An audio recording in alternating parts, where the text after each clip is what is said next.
bandeko ba bolingo na ebisaki binoke wana ezaki première édition ya bana changu soirée bana changu ozo comprendre donc tant balobe que non faut quand ça peut battre bana mboka parce que mboka yana pasi ozo comprendre biso to sala ba association mo pour na to ida ba na mboka ozo comprendre donc soirée bana changu première édition zalaki o ba noko landu ba José Wanduka ba Gifular ba bienvenue vangase ba Jean-Denis Makadiri ba to belé ya changu ba yaki basi na mibal ba mama Oli ba Breken ba yaka ba Tania ba yaka ba to belé ba Nancy ozo comprendre ba maman responsable ba maman vainqueur et ba maman ba femme d'amour ba vient ba sœur ba Florence Lala ba Mati donc ozo comprendre donc ba tout tellement ba yaki trop ça les a émouqués.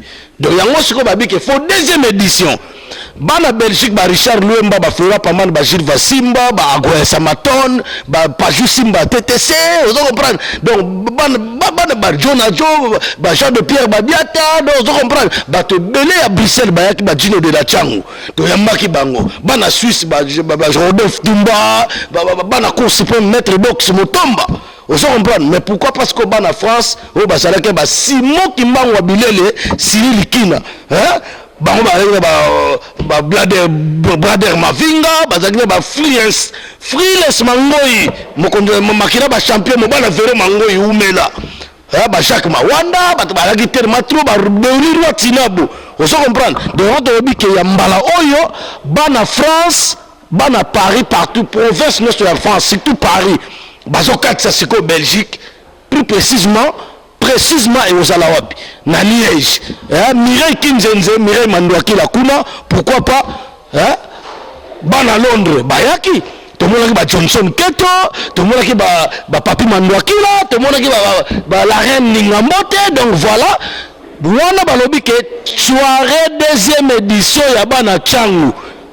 Vieux Bipoli. Fumotaku aza toujours na biso to kenena yepe na kati ya Liège mais na kati ya Liège to ko sepelisa pe total la paix to rendre hommage ya vient na biso akutika biso bandakala vient na biso walingonda vient mbila toujours rendre hommage na kati ya Liège donc on va lobi que le 14 mai ozangi bazangio ba vieux José Wanduka, ba Nokolandu Mitsuri, ba Germain Vambi, taxi parisien, ba Tobase Bele, ba Pepe Muzombo, on va battre tout ba en Belgique. Donc le 14 mai en France, c'est là que vous allez et vous allez en Belgique.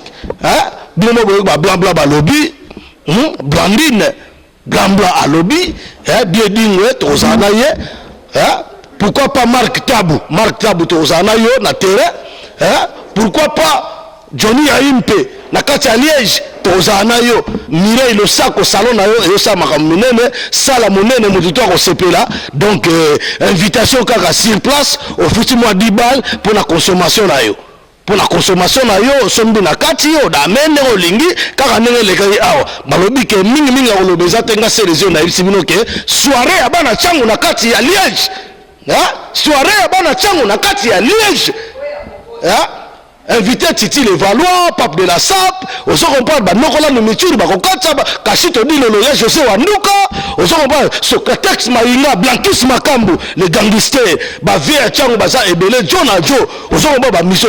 Bienvenue dans la scène, Babike, Pichuto, Babike, Guerre Kiabi, Banane, Godé Kimani, Arome Toga, Babi Okimoto, Anissé Walada, Anissé Ndomasi, tokokena basolo baka ba miseno so changu tokokena bango muto mtakobeta nzembo na eka ndenge zalaka oso comprendre donc balobi ke changu ne tombera jamais ngaza ambassadeur la changu porte-parole la changu je jure la vérité je jure au nom de Changu je vais jamais trahir Changu ne tombera jamais.